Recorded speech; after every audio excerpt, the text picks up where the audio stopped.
Hey everyone! We're just following up on our post we did about water to continue talking about the challenge, the basic services here posed to daily life here and how we're adapting to it. So we're going to be talking about loose or electricity. So here in our campo, our electricity runs on a schedule, which is pretty common for the rural parts of the country here, which means we have power about 6 hours a day on an alternating schedule. So what does this mean for us? So it means keeping house takes up a lot more planning and time than it did back home. In terms of the kitchen, for example, the fridge, well, guess what? The fridge is only on for about 6 hours a day. So now I think back to when we had that hurricane right before we left for Peace Corps and we didn't have power for, I think, like 8 hours and everyone freaked out. That is hilarious to me now because that happens every other day. Every day. Yeah, That's so daily. to counteract this, we have water bottles full of water that we keep in the freezer. So when the power cuts off, we move those to the fridge. A little life hack my mom told me about from back in the day when they used to get ice delivered for their ice box.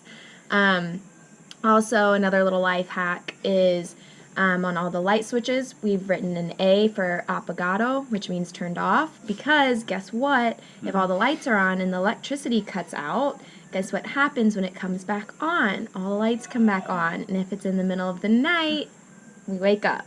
So it's important when the electricity cuts off to walk around with your flashlight and flip those switches to the A to make sure you don't get woken up in the middle of the night.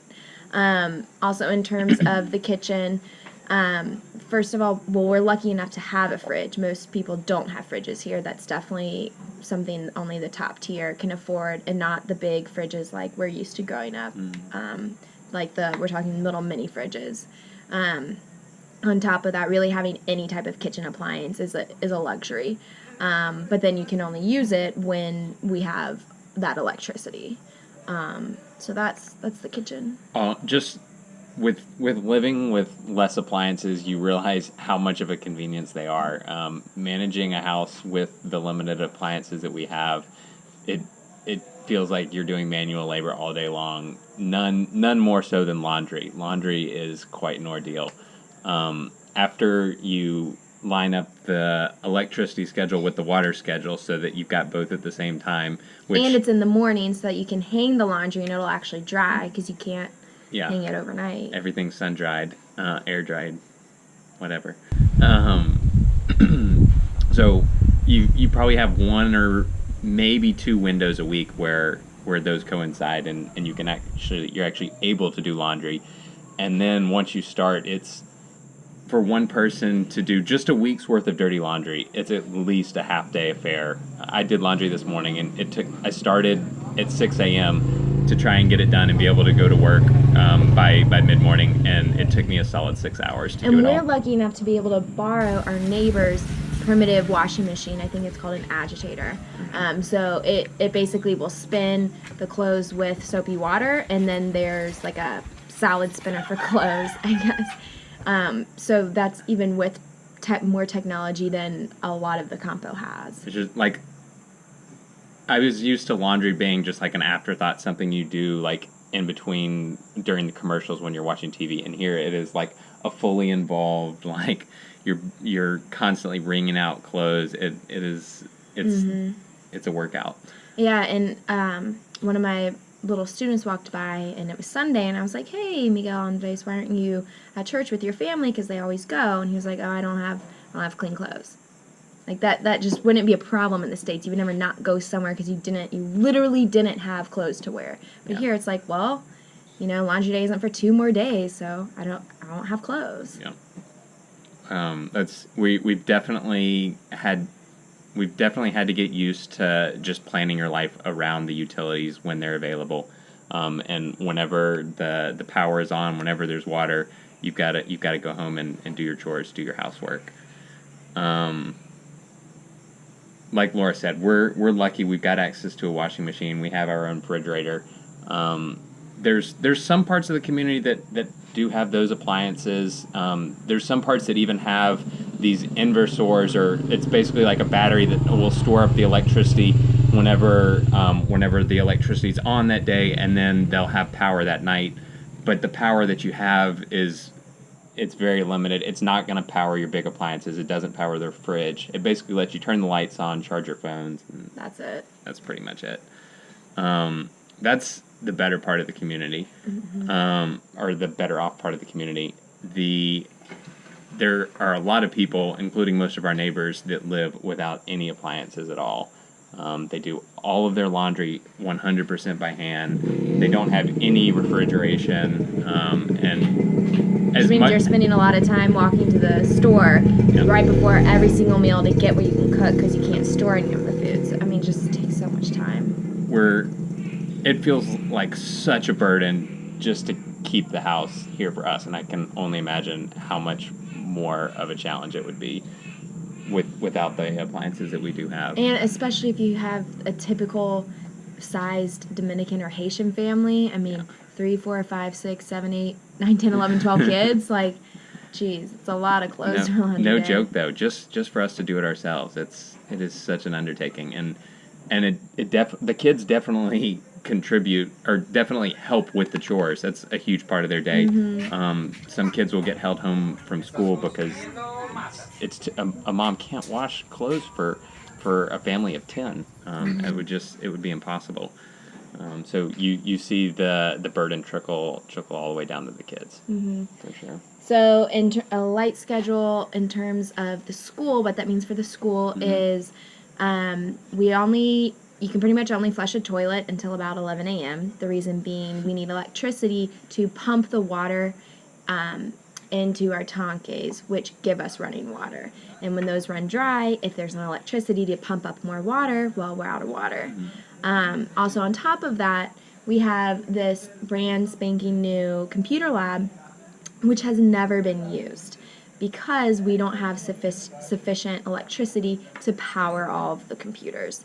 There's some other factors involved too, like the teachers not having training on it, because having a computer here is a extreme. I mean, very very few people have computers. The current government and the current administration has made a huge push to put a lot more funding into education, which is awesome. But this is a perfect example of where the funding's there and it didn't quite connect with the resources or the capabilities that are available in the community. Yeah, they just sort of dropped these awesome computers off, but haven't been used in 2 years. And then another challenge the limited electricity poses to the school is the heat.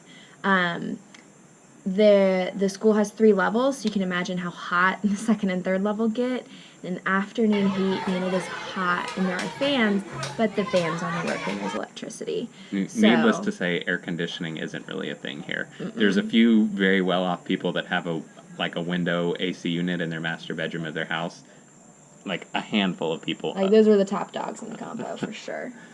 And again, like we get used to this. The people here have been getting used to that. They've been used to this their entire lives, and people just find shady, breezy spots to hang out, and it's kind of cool because the whole neighborhood will just congregate under the big tree on the corner down the road, and that's where people play dominoes and hang out during the hot hours of the day, and it builds community. It's cool. People don't just lock themselves away in their house. It's too hot in the house. No, you don't hang out in your house just for fun. It's too hot. Yeah. And it's where you see the challenges. You wouldn't ever ask for those challenges, but there's some cool stuff that kind of comes as a byproduct too. We definitely see an impact on the businesses in town. My dairy association, to keep the milk cooled, our employees, whenever there's not electricity and we have a cooler full of milk, our employees have got to spend the whole day sitting there managing the generator, keeping the milk at the right temperature instead of just being able to rely on the electricity and the thermostat to do that for them. A lot of businesses that are reliant on electricity pretty much just have to shut down on, like, there's a food stand that just shuts down on evenings when there's not electricity because she doesn't have lights to cook with. It is exciting to see solar power emerging. There is certainly no shortage of sunshine on the island, but it's a big cost up front, which is why it's been a struggle for so many people to get. Exactly. it's exciting that the technology is emerging in the bigger cities. It's becoming really popular for at a residential level. Um, but here in the Campo, it's pretty much just the bigger, more organized businesses. Some of my farmers are starting to put solar panels on their farm as a power source to pull water for their irrigation, which is a huge cost savings for them. It's exciting to see that the technology is getting cheap enough that the people can afford it, and it's a great alternative to dealing with the headache of the electricity grid that they have to deal with here. Mm-hmm. So that's a lot of info about living on a loose schedule.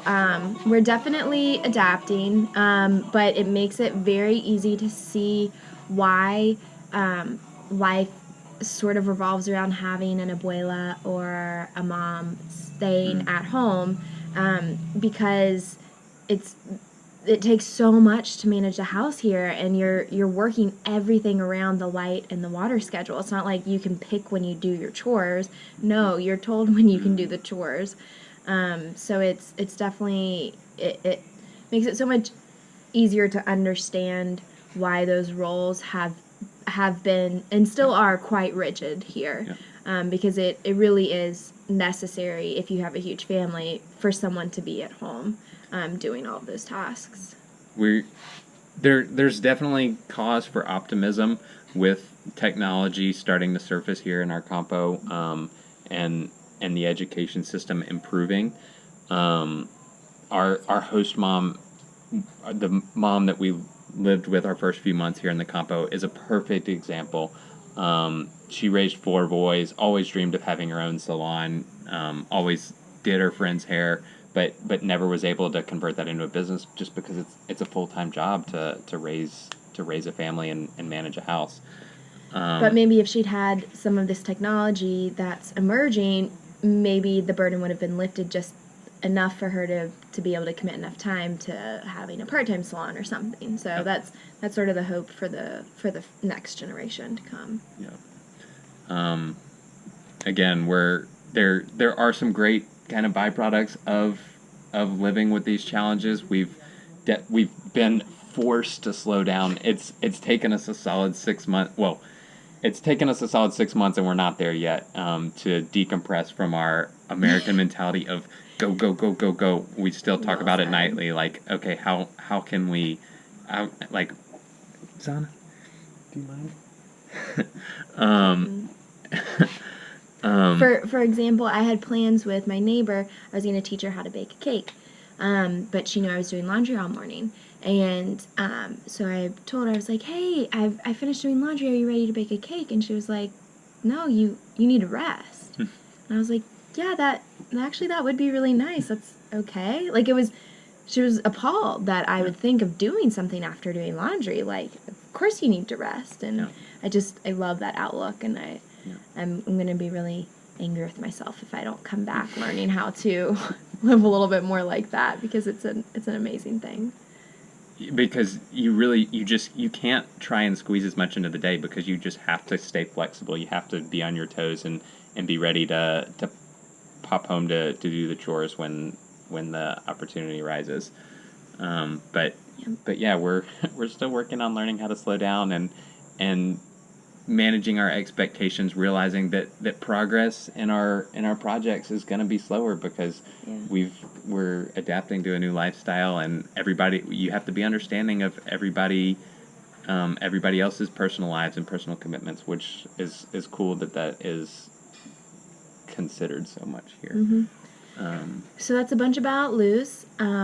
So next blog post we will talk about trash. Believe it or not, there is a lot to say about that. It's something we don't think a lot about, or at least we didn't growing up, because it was never an issue.